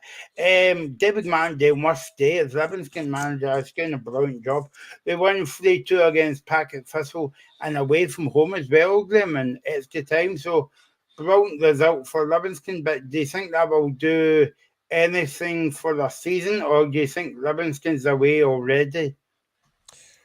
I think they're probably down, but what a result. Because at 2-0 down after 61 minutes, I thought they were done. I said on Friday, I thought they were going to get beat. And it was a great finish from Ken McInroy for Partick's first goal. Fitzpatrick did great for the second goal. And at that point, you're thinking, this game's done. This could be 3 or 4. But listen, fair play to Livingston. To come back, the way they've been playing, the performance they've been put in, it's a great comeback. And Joel Newbley, who's been much maligned this season, gets 2 goals. Obviously, Tete Yengi manages to get that goal in the end, but what a result for Livingston. I mean, if that doesn't spur them on for the rest of the season, nothing will. You know, they're in a quarter-final now again. I know they're against Celtic, but what a result that is. That's got to give them confidence because they come back from 2-0 down at a very hard place. But again, Partick, I can't believe they've blown that. You know, like again against Ross County in the playoff last season. They've blown it again. What a chance this was to get to a quarter-final, and they've thrown it away. But listen, fair play to Martindale. And Martindale did say after the game as well, he thought he was going to be out of a job after that game yesterday. But fair play to Livingston. It's a massive result. Do you know what I did like? And I'm going to make 2 points here. I'm going to ask you a question, and I'm going to slightly change the subject at the end. But I did like Chris Doolan's comments after the game of him coming out and saying that he made a mistake taking 2 players off. I think it was Stephen Lawless and Brian Graham saying that he did it too early, thinking the game was done. So it's refreshing to hear the manager come out and say, look, I got it wrong. It's on me. But when he made David Martindale's comments the other week when he was asked what his reaction was when Derek Adams got the sack, he said, can I be honest? I was gutted. And then he was pressed on it. Is that because you thought you could stay up if he was still in a job? He's like, oh, you're pushing me there. I just thought, wow. Another David Martindale masterclass, and that's been the symptom with the 2 sides at the bottom. Absolutely horrendous interviews pre and post match. But pick it this way, Stephen, right? You guys know how I feel about this, right? But I would rather see David Martindale at the Comedy Festival than Derek Adams. You really don't like Derek, do you? I know Derek as well. Derek used to be a Motherwell man. I've got one of his taps sitting in my box. But no, listen, I think he made a rod for his own back with his comments, and that's been proven in the results and the fact that he's on the job. Just to put it on the record, right? Because I know people out there will say, well, Michael, doesn't they cag him? I don't know the guy, right? And I've got no affiliation for Ross County. I'm just saying my opinion. The game is all about opinions. But there you go, Graham. I'll leave it at that. No, it's fair enough. I mean, we said on Friday, I think that appointment from Derek Adams was an absolute disaster. His interviews after games were horrendous. It was clear he didn't want to be there. I said to Fred, I know that Ross in our group chat wanted him as manager, but it just didn't work. It was a terrible appointment. But listen, for Livingston, fair play to them. That was a big, big performance and a big, big result. But they've now got to carry that on. It's going to be very difficult at Celtic Park for the quarter final. I think they'll probably get beat, but they've got to carry that on in the league form now. They know that they can perform, but I think for Partick, it's got to be a massive disappointment to be 2-0 up against a Premier League team and really cruising it, and then lose the game was so disappointing. But I mean, do you know? Sorry, Stephen. Do you know, feel as though Graham, that Packet Thistle has still got that game on the back of their minds at Firhill last season in the first leg, because I think we'd done a show after that game, and we thought Packet Thistle would win that first game 3 or 4-0. So do you think it kind of plays in the team's mind a wee bit, even though it was last season, but it's still at the back of their minds? Yeah, I think so. I mean, it has to be. Ross County, I think Partick should be in the Premier League. And I said that ages ago, they should be in the Premier League, but they bottled it. And again, yesterday, you're looking at that thinking, 2-0 up after 61 minutes, you're thinking, this will be 3 or 4 now. This is done. And I just think, again, they failed at the last hurdle. That was a great chance for them. Now, they obviously probably play Celtic at Celtic Park, which would have been a massive money spinner for them. But what a blow that is to lose that game, because Livingston were really not offering that much. But like I said, fair play to Joe Newbley and fair play to Martindale. They've managed to turn it around and get to the quarterfinal. It's a big, big win for them. But if I'm the Partick Thistle manager, I would be absolutely gutted after that, especially losing the game that late on. In the last minute. It's a good header from Tete Yengi, don't get me wrong. But to lose it like that is it's heartbreaking for them. And I'd be gutted if I was a Partick Thistle fan. Especially away from home as well, Stephen, at Firhill. Yeah, Partick. And when you go 2-0 up, I mean, I think definitely Thistle fans have still got it in the back of their head, because you still hear them mentioning it on Twitter all the time, that day in Dingwall. But no, everybody was looking at that game, weren't they? I think even the bookies thought Partick Thistle would go through, would be the team in the quarter-final, and especially with 29 minutes to go. I mean, for Livi, I don't know when the last time Livi scored a goal, never mind scored 3 in a game. So, no, they'll be impressed with that. And go on to Graham's point about them kicking on. They can kick on from here if you look at the run of the fixtures. So the next 4 games is going to determine whether Livingston have a chance of survival. They've got St Mirren at home, and then I believe it's County away, us at home, and St Johnstone away. So if you look at County, us, and then St Johnstone, that's all 3 teams that are kind of around about them. But would you not say, apart from maybe Motherwell, Stephen, but would you not say that, especially the Ross County one, I know that we use this on football sometimes, would you not say that is a 6-pointer of that game?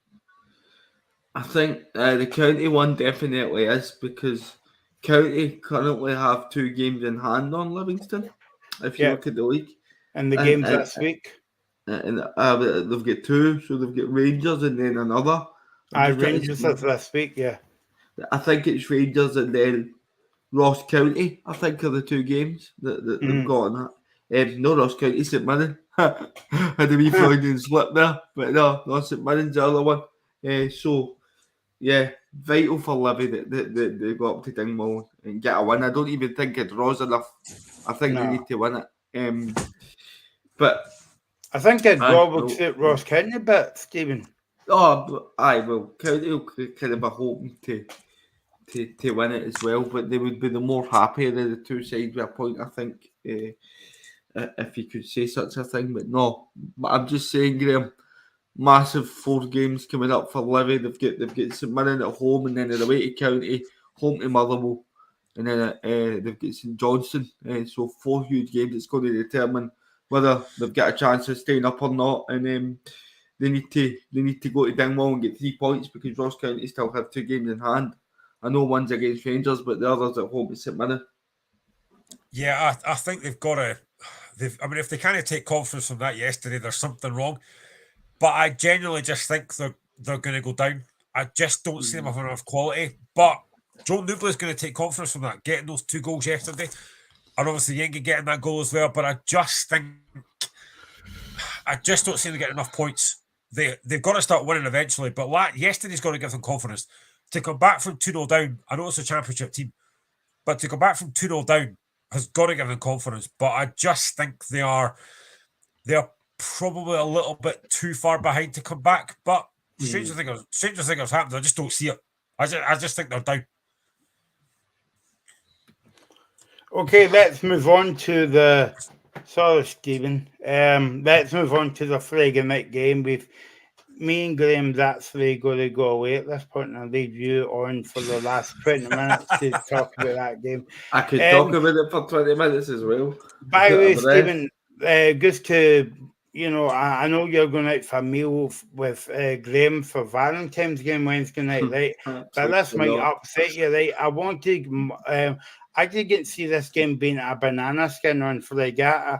I said to Graham Murwell would win the game. And Graham said, no, I think there'll be an upset there. I told you. I don't know if you want to cancel that table now, Stephen. It's up to you, mate. I can come with you if you want. I'm no busy on Wednesday night. What do you make of this game? Morton 2, Murwell 1? I mean, we got into the game in great form, but so did Morton, and you're thinking, come on, guys, let's just take care of it. You've got 2,000 Motherwell supporters going there, and then you've got Flappy Bird and goals. Just absolutely flapping at everything. So it's good to know who that app was based on. But and this just isn't this isn't a Morton game thing. This is a whole season thing. And I'm going to make a point here, right? Liam Kelly moved from Livingston to Queen's Park. But look at the defence, Queen's Park Rangers, sorry. Look at the defence Livingston had at the time he was goalkeeper. I'm sure Nicky Devlin was there. You had Declan Gallagher, Craig Halkett, Alan Lithgow. Really good defence in front of him. We've had issues defensively. And he is not a goalkeeper that can come out and command his area and take pressure off the defenders. He is not the third best goalkeeper in Scotland. And he should not be on the plane to the Euros. Shouldn't be on the plane. I think he needs dropped. I go back to Graham's point. I don't think that your goalkeeper should be captain. I don't agree with that. I'm at games and I'm seeing Liam Kelly shouting at Blair Spittle, who's playing stand behind strikers. How can he possibly get a message for him and his goal line to Blair Spittle up the other end of the pitch? How is it possible? So you almost need another enforcer if you're going to do that in the middle of the pitch, because I think midfield's the best place because it's the place you can see everything. But I said Stuart Kettlewell. I've always been a Kettlewell backer, but he made a mistake this week. We had 3 games this week. So we've played the 3 games and he's not changed the starting 11 once. He's not changed it once.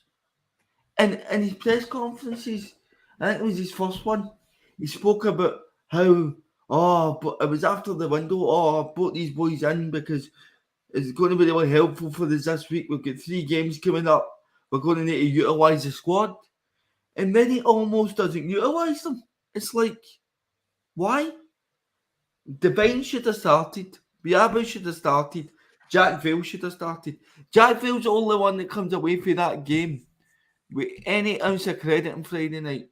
He's got 2 goals in 2 games. So that's one positive. But Motherwell for years, and I mean this, I put a tweet out, have constantly underperformed and there's a big crowd away supporting them. And I would love to see the start on. But honestly, it's just so soul destroying because I'm looking at that game, and this is no disrespect to Morton. I know they were 12 unbeaten, but I'm getting into that game thinking, what a great chance we've got to get to a quarter final here. And yet again, we were let down. Do you know what, Stephen? Right, I look at that first goal, right, and I think when you're a goalkeeper, I look at Craig Gordon today, for example, came and took a couple of crosses. Liam Kelly just seems so soft coming to take crosses. That first goal, don't get me wrong, it's a really good ball in the box, but a commanding goalkeeper takes charge of that. It's really, really poor goalkeeping. And I know that you've said this numerous times that Liam Kelly is not a good enough goalkeeper, and I've kind of thought, do you know, I think he's all right. But again, I kind of agree with you now. That first goal, a decent goalkeeper doesn't lose that goal. It's ridiculous goalkeeping. You've got to be braver there. He's a decent shot stopper, right, Graham? Sorry to butt in. He's a decent shot stopper, and he's got a semi-decent kick on him. But I mean, it's massive for me.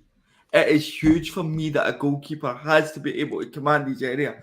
Because see, if you're a defender and you've got a cross coming into the box, and you know that your goalkeeper's not going to be able to come out and take the pressure off you, it immediately makes you panic.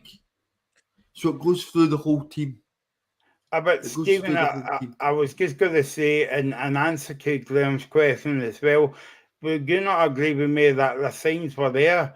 Because he made a flap save before the first goal. If you, I think was it not a corner kick before the actual definitely corner? it would have been a cross ball, 100%. Yeah, it would have been a cross ball.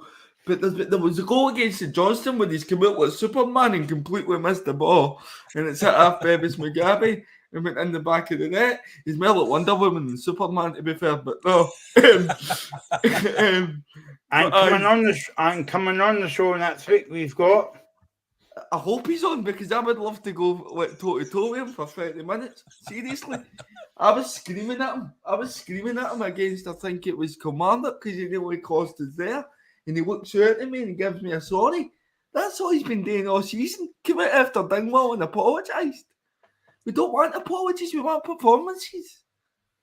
See with See with the second goal, George Oakley's goal. I don't think I go blame Kelly for that. But do you think Motherwell? Do you think Motherwell should do better with that second goal as well? Because I mean, it's not a. Don't get me wrong, it's a decent strike, but should that be scoring from there? It's not Liam Kelly's fault solely, right? For me, I blame Callum Butcher for backing off. Callum Butcher has to go and engage quicker. He backs off, and before you know it, George Oakley's in the box, having a shot at goal. But for me, if I'm the goalkeeper, I'm Liam Kelly. Butcher's got that side of the goal covered. I know the ball's going across me. I'm anticipating that, and I'm getting down, and I'm tipping it around the post. It was just so poor. And I know I've been getting on about Liam Kelly. I wish I was getting the Liam Kelly that got moved to Queen's Park Rangers, the one that everybody thought was a decent goalkeeper. But there's a weakness in his game, and it's been there for everybody to see. And there's other players as well that just have to cut it. And I just think we need a fresh start in the summer. I don't think we'll go down, but surely Liam Kelly is not on that plane to Germany. It can't be. Surely. It can't be, mate. It can't be. It can't be. You can't put Liam. See if Liam Kelly is on that plane and Craig Gordon isn't. It's a national crime if Liam Kelly's on. I'm telling you. Scheming's not going to Germany, by the way. We got that early on. So if Kelly's not going to Germany, you're definitely not going, and I'm going. Is that right? Just to put that on the record. No, definitely. But Graham, I mean, we could speak about Motherwell all night, and I know Steven doesn't want to, but all credit has to go to Dougie Embry's Morton, because again they played well and it was a good team performance. Absolutely. I don't get much right on this show, but on Friday I did say it. He keeps saying it. Why did he keep saying it? We know he got one right. I did predict Morton to win. I did say it on the show on Friday. I just felt that the home record, the way they were playing, the home form, the run they were on, I just felt Morton were going to win that game. And I thought they were great. I thought Dugan and Mercer were really good. I thought they deserved to win the game. I thought they were in Motherwell faces, made it really difficult for them. They made it really hard for them. Set pieces again were a massive, massive threat, as we saw for the first goal. And honestly, I thought they were fantastic. They deserved to win the game, and now they've got a reward against Hearts in the quarter-final. And listen, again, I would rather the game was at Tynecastle, but Capello could be a difficult game. You know, I'm under, again, like today, I was on a no illusion of how difficult this game could be. Bonnyrigg out in a form. It's a game that Hearts should win. But again, it's a difficult game. Morton, I've been really impressed with the Montgomery side. They're a really good side, and I think they thoroughly deserve to win the game. Of course, all the pressure goes to Motherwell because of the defeat. But this was a game that on Friday I said that I just thought Morton would edge it. And I'm delighted I was proved right for a change because I don't usually get a lot of right things on this show. So yeah, I generally, Morton were excellent. Really, really good. I'll tell you what I'm going to do, right? I'm going to get Graham a t-shirt with the date for that show on it and the quote I got it right because he's mentioned it about 5 times. So you can go back and watch it. It's fine. That's fine. Paul, but no, can I say because I didn't mention it when I was going on my wee mini rant there. Absolute credit to Morton. Absolute credit to Dougie Emery and his players. Thoroughly deserve to go through, and they'll be looking forward to that tie against Hearts at Capello, and they know that they can beat SPL side, you know, Premiership sides. No, they'll definitely take confidence with that. And before you come in, game, can I just say, Dougie Emery is giving it that to the Motherwell fans at the end. For me, I can take that. See, see if you're getting stick all game, fans need to be able to take it back. So I absolutely get it. The couple of comments coming. Yeah, I was going to say a couple of comments from Gregor. Have you talked about Dundee game yet? We talked about it at the start of the show, and I'm going to give this to Stephen because Paul Donaldson, the Aberdeen fan, has said any predictions for the Aberdeen Motherwell game on Wednesday. I'm going to leave that to Stephen to talk about. Good night. It really depends on the lineup. I'm hoping to see a couple of changes. If you see the changes, and by the way, I'm not necessarily talking about the goalkeeper, which may shock you. I want to see Adam Devine starting. I want to see Biabu starting. I want to see these boys getting minutes. I want to see Jack Bale up front. If that happens, I think we can come away from there with a point. If we go with the same team, which I'll be absolutely astonished if we do, Aberdeen will win the game. Listen, Aberdeen are favourites. I'm just worried about how we keep Miovski quiet because Miovski will feed off cross balls, and I've spoken about how a goalkeeper won't come for them. So Miovski could have a field day, but I'm just hoping that our centre backs are really on form. Do you know what I find interesting, right? Do you know what? Sorry, I've just got to say, do you know what I find interesting? Like on Twitter, and I said this on Friday as well, there is so much talk about Shankland and Miovski. What I find interesting is every time Miovski scores, Shankland also scores. So Miovski got 2 goals yesterday against Bonnyrigg Rose. Shankland's done the exact same thing today. They just seem to be competing against each other, and I love it. It's great. I don't think you can compare the two of them, though. I don't. I just think we need to accept the fact that we've got 2 brilliant strikers in the league. Exactly. Let them go and do That's what I've said. Let them go and do their thing and just enjoy watching them both. Because even as a neutral, I think they're both great to watch. Although I hope Miovski has an absolute nightmare on Wednesday night. Maybe they've got a wee Paddy Power bet going on, Graham. I don't know. Let's speak about my shock of the weekend, and it didn't happen. Hibs won the game up in Inverness by 3-1. Hibs done well. Graham, I only saw the highlights again on this one. But Duncan Ferguson must be a bit disappointed with his team's performance. Yeah, Mikey, I certainly don't enjoy watching Shankland play. No, I thought Hibs again. First half wasn't a lot in the game.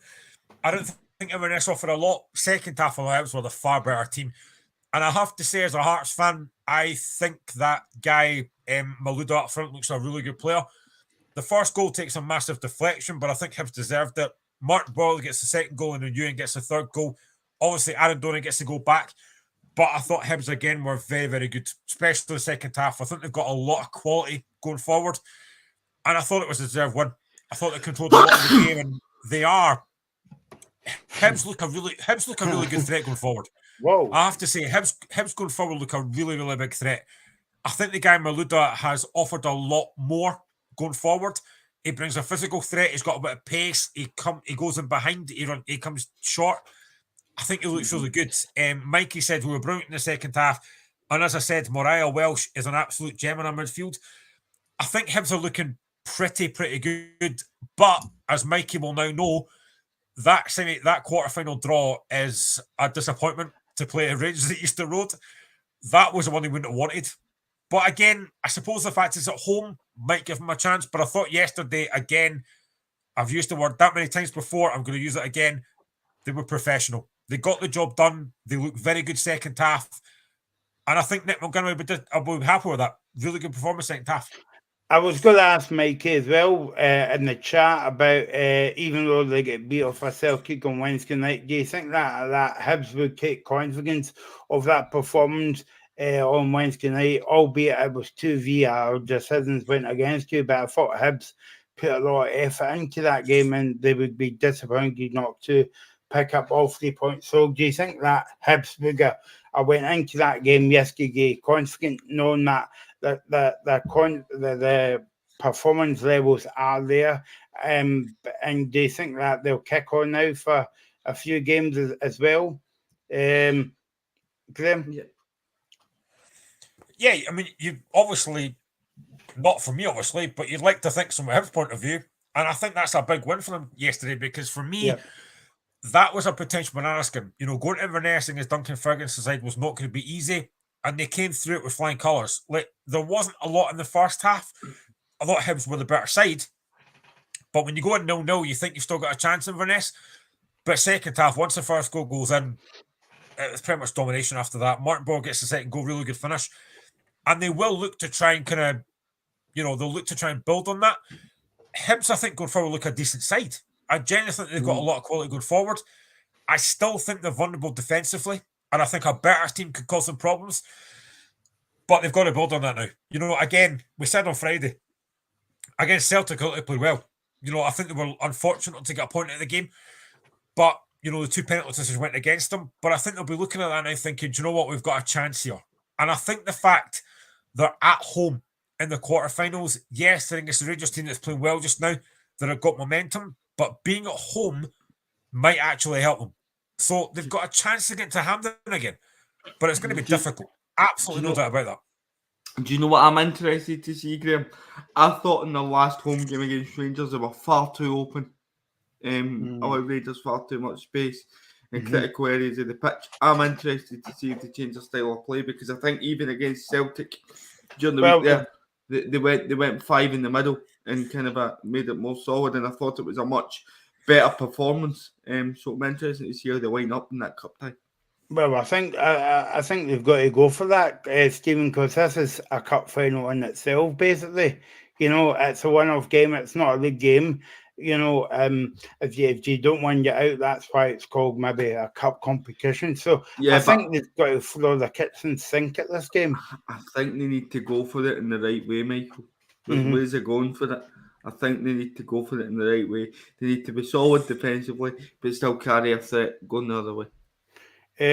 So yeah, that's a good win for Inverness. By the way, just to round up a few things, Graham will be happy as well because Hearts won today, and also the Hearts women's team won today as well, and they beat Aberdeen women 4-0.